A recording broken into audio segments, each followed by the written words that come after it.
समाज को क्या हो गया है? अरे ये दीदी को निकालना है या नहीं निकालना है? ये संतरास खत्म करना है या नहीं करना है? घुसपैठिए को निकालना है या नहीं निकालना है? टोलबाजी खत्म करनी है या नहीं करनी है? सिंडिकेट समाप्त करना है या नहीं करना है? तो गंगारामपुर वालों, ऐसी आवाज नहीं चलती भाई। मेरे साथ दोनों हाथ उठाइए, जरा उठाइए दोनों हाथ। विजय के संकल्प की मुट्ठी भींच कर बोलिए, जय श्री राम, जय जय श्री राम, भारत माता की वंदे वंदे। मंच पर उपस्थित श्री सत्येंद्र नाथ राय जी, आगे आओ सत्येंद्र नाथ, अरे आगे आओ यार, जोर से ताली बजाओ। हमारे दूसरे प्रत्याशी तपन के बुधराय टूडू जी, आगे आओ टूडू साहब, ताली बजाओ टूडू जी के लिए।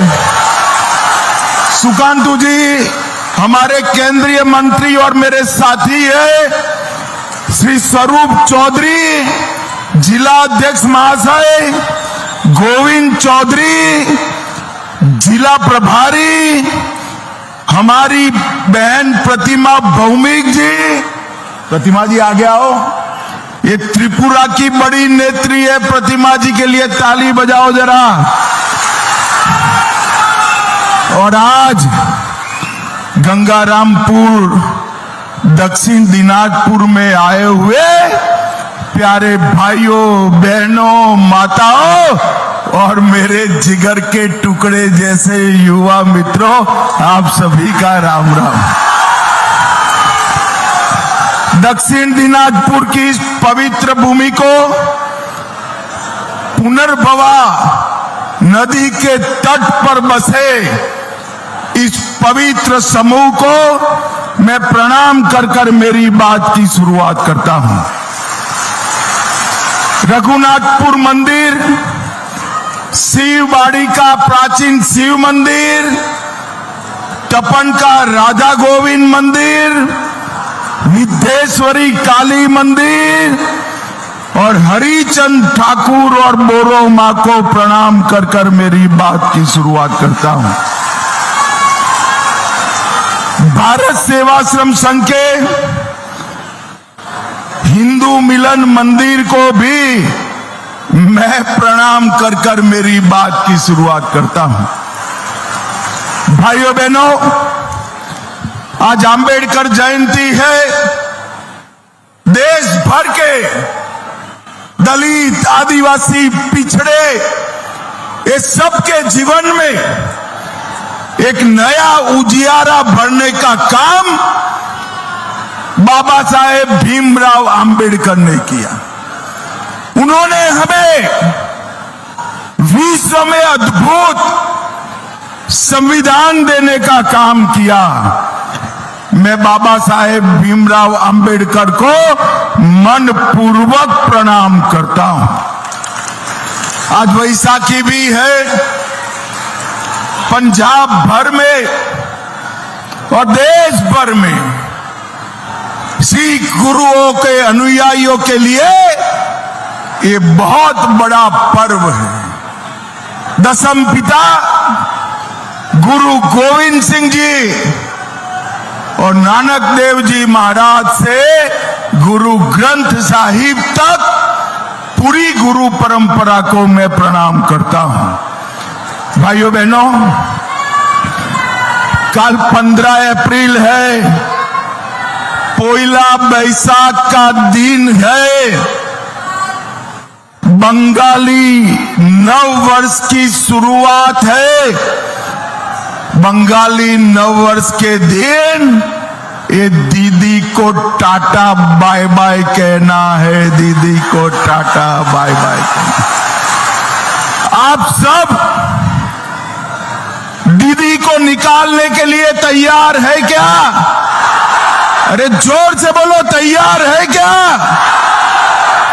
भाइयों बहनों, भारतीय जनता पार्टी ने संकल्प किया है कि 5 मई को भाजपा की सरकार बनने के बाद हम पूरे बंगाल और देश भर से घुसपैठियों को चुन चुन कर निकालने का काम करेंगे। मुझे बताओ, घुसपैठिए को निकालना चाहिए या नहीं निकालना चाहिए? अरे जरा जोर से बोलो, घुसपैठिए को निकालना चाहिए या नहीं निकालना चाहिए?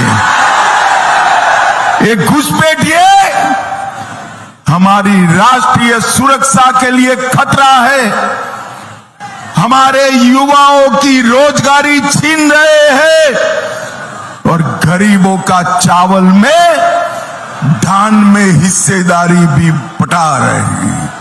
ये ममता दीदी 600 एकड़ भूमि बीएसएफ को बाढ़ लगाने के लिए दे नहीं रही है। हमने तय किया है, हमारी सरकार बनते ही 45 दिन में बाढ़ के लिए भूमि देने का काम भारतीय जनता पार्टी समाप्त कर देगी। भाइयों बहनों, ये सिंडिकेट से परेशान है या नहीं है आप? अरे जोर से बोलो भाई, है या नहीं है? बालू लेना है तो सिंडिकेट को टैक्स देना पड़ता है या नहीं देना पड़ता है? ईंट सीमेंट लेना है तो सिंडिकेट को टैक्स देना पड़ता है या नहीं देना पड़ता है? आप चिंता मत करो, कमल के निशान पर बटन दबा दो, 5 तारीख के बाद सिंडिकेट वालों को हम उल्टा कर कर सीधा करने का काम करेंगे।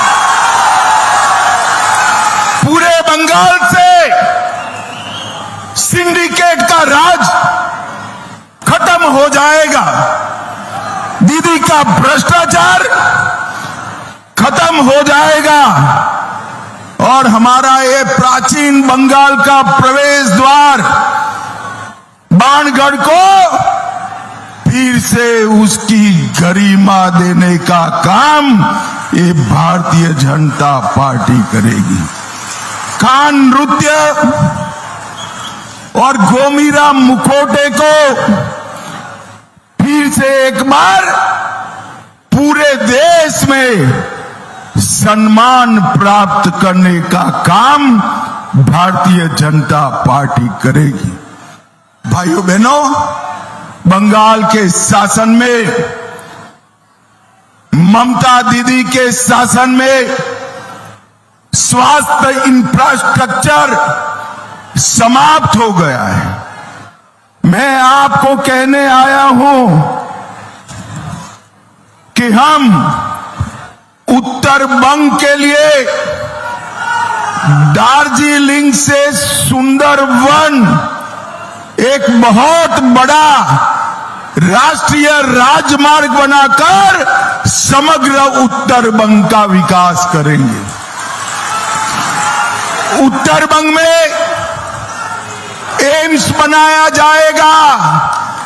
कल्याणी का एम्स दूर पड़ता है ना भाई आपको, मगर उत्तर बंग के एक नया एम्स बनाने का काम हमारे नेता नरेंद्र मोदी करेंगे। नरेंद्र मोदी करेंगे। उत्तर बंग के लिए एक अलग 600 बेड का सभी टेक्नोलॉजी से युक्त कैंसर अस्पताल बनाने का काम भारतीय जनता पार्टी करेगी। उत्तर बंग में हमारे युवाओं के लिए IIT बनाने का काम भी भारतीय जनता पार्टी की सरकार करेगी। और युवाओं, आपके लिए एक विश्व प्रसिद्ध IIM भी उत्तर बंग के किसी जिले में बनाया जाएगा। उत्तर बंगाल में एक खेल विश्वविद्यालय की भी स्थापना, स्पोर्ट्स यूनिवर्सिटी की स्थापना भारतीय जनता पार्टी करेगी। और भाइयों बहनों, हमारे राजवंशी समाज की बहुत पुरानी मांग है, राजवंशी भाषा को हम 8वीं अनुसूची में डालने का काम भी करेंगे। एक ट्राइबल यूनिवर्सिटी उत्तर बंग के लिए बनाई जाएगी। दार्जिलिंग को एक प्रमुख इको एडवेंचर हब बनाया जाएगा और दार्जिलिंग की समस्या, गोरखा समस्या को बंगाल को तोड़े बगैर गोरखा समस्या का हम संवैधानिक हल निकाल देंगे। संवैधानिक हल। उत्तर बंग में 4 बड़े शहर हम स्थापित करेंगे। इतने सारे दीदी लोग यहां आए हैं। हर दीदी के बैंक अकाउंट में हर महीना 3000 रुपया ट्रांसफर कराने का काम भारतीय जनता पार्टी करेगी। हर गर्भवती महिला को 21,000 रुपया और 6 पोषण किट भारतीय जनता पार्टी की सरकार देगी। सरकारी नौकरियों में 33% आरक्षण भारतीय जनता पार्टी माताओं बहनों को देने का काम करेगी। और दीदी लोग, 5 मई से किसी भी सरकारी बस में आपको टिकट नहीं कटाना है, फ्री ऑफ कॉस्ट ट्रैवल होगा। ये युवा देख रहे हैं कि दीदी लोग को इतना दे दिया, हमारा क्या दोष है? अरे युवाओं, इन्होंने बेरोजगारी की फौज खड़ी करी है। हर बेरोजगार युवा को हर महीना 3000 रुपया भारतीय जनता पार्टी देगी। हर किसान को मोदी जी 6000 रुपया भेज रहे हैं। भाजपा सरकार और 3000 जोड़कर हर किसान को साल का 9000 देने का काम भारतीय जनता पार्टी करेगी। धान की MSP बढ़ाकर 3100 रुपया करेंगे और 5 वर्ष में 1 करोड़ स्वरोजगार और नौकरी उत्पन्न करने का काम युवाओं के लिए भारतीय जनता पार्टी करेगी।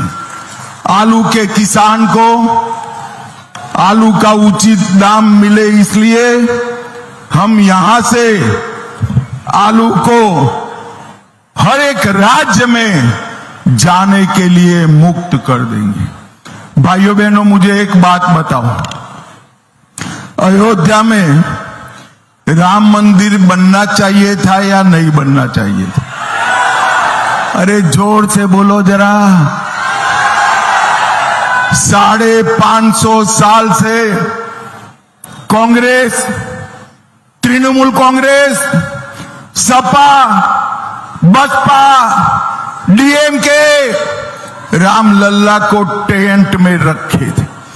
अंग्रेजों से लेकर कांग्रेस तक सबने राम मंदिर का विरोध किया। 2019 में आपने नरेंद्र मोदी जी को पूर्ण बहुमत दिया और मोदी जी ने अयोध्या में भव्य मंदिर बनाकर जय श्री राम कर दिया। और ये दीदी अपने चट्टे पट्टे हुमायूं कबीर को साथ में रखकर यहां बाबरी मस्जिद बनाना चाहती है। दीदी कान खोलकर सुन लो, भारतीय जनता पार्टी की सरकार आ रही है। बंगाल की भूमि पर बाबरी मस्जिद हम नहीं बनने देंगे, नहीं बनने देंगे। ये हुमायूं कबीर दीदी का ही एजेंट है और दीदी आपके इशारे पर वो बाबरी मस्जिद बना रहा है। मगर दीदी आपका टाइम अब समाप्त हो गया है। यहां भाजपा सरकार आने वाली है। यहां बाबरी मस्जिद नहीं बन सकता है। भाइयों बहनों मुझे बताओ जरा, ये जो कश्मीर है हमारा है या नहीं है? अरे जोर से बोलो, कश्मीर भारत का है या नहीं है? ये धारा 370 दीदी कांग्रेस सब मिलकर 75 साल तक धारा 370 को संभाल कर रखे। नरेंद्र मोदी जी को बंगाल वालों ने 18 सीटें देकर पूर्ण बहुमत दे दिया। मोदी जी ने 5 अगस्त को धारा 370 को समाप्त कर दिया, समाप्त। और कांग्रेस के जमाने में आए दिन ये आतंकवादी बम धमाके करते थे और कांग्रेस वाले उनको बिरयानी खिलाते थे। मोदी जी के जमाने में उरी पर हमला हुआ, हमने सर्जिकल स्ट्राइक किया। पुलवामा में हमला हुआ, हमने एयर स्ट्राइक किया।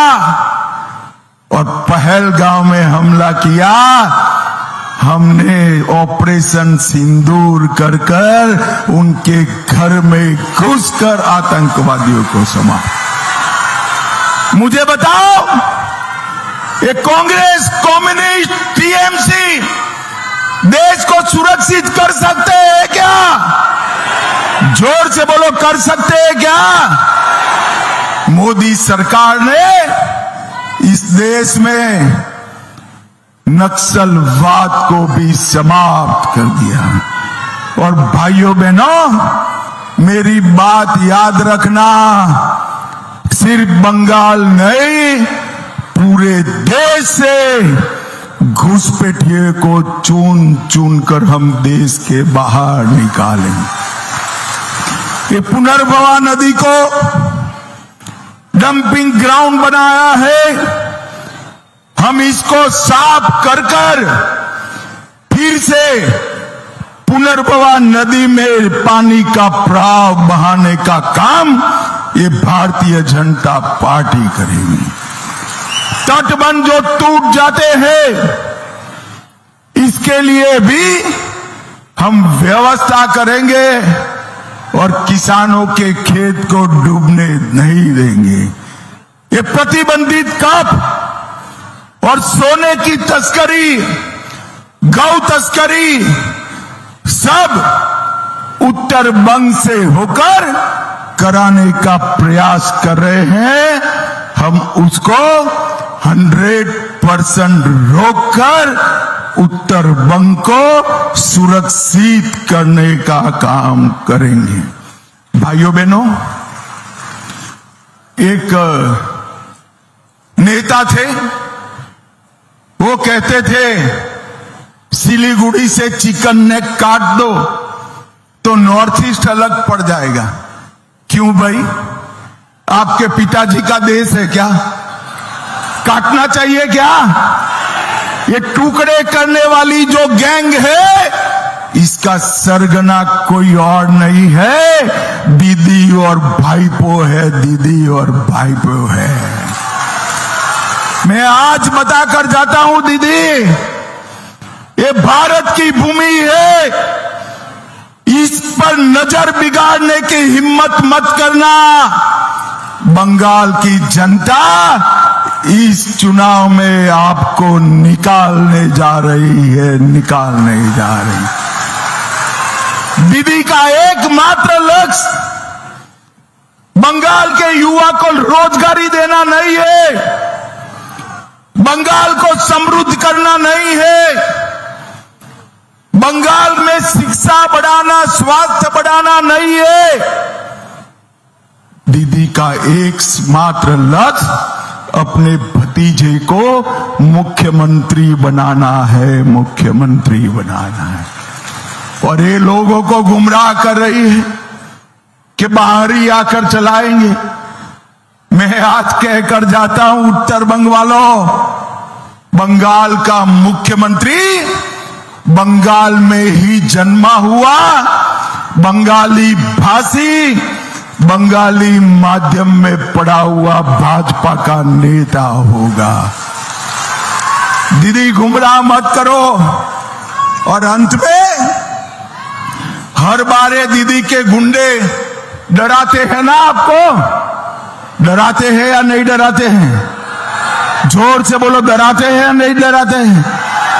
इस बार डरना मत। दीदी लोग गुंडों के सामने हो जाइए, इनका टाइम पूरा हुआ है। इस बार शांतिपूर्ण व्यवस्था से मतदान चुनाव आयोग कराने वाला है। और मैं आज टीएमसी के गुंडों को भी कहकर जाता हूं, दीदी के चढ़ावे में रोड पर मत निकलना, वरना 5 तारीख के बाद जेल की सलाखों के पीछे से कोई नहीं बचाएगा। भाइयों बहनों, भय मुक्त होकर कमल के निशान पर बटन दबाइए, भाजपा सरकार बनाइए और कवि गुरु की कल्पना का सोनार बांग्ला बनाइए। मुझे बताओ भाई, दोनों लोग आगे आओ, दोनों प्रत्याशी आगे आओ। टूडी जी जरा जोर से, हमारे दोनों प्रत्याशियों को प्रचंड बहुमत से जिताएंगे क्या? अरे जोर से बोलो, जिताएंगे। कमल के निशान पर बटन दबाएंगे। देखो भाई, बटन तो जरूर दबाना है, मगर इतने गुस्से से दबाना कि बटन उत्तर बंग में दबे, देश भर के घुसपैठियों को करंट लगे, करंट। ऐसे बटन दबाना है। मोदी जी के हाथ मजबूत करोगे, भाजपा सरकार बनाओगे, तो मेरे साथ दोनों हाथ उठाइए, जरा उठाइए दोनों हाथ, विजय के संकल्प की मुट्ठी बींचे और प्रचंड आवाज से बोलिए, जय श्री राम, जय जय श्री राम, जय श्री राम। आप सभी का बहुत बहुत धन्यवाद।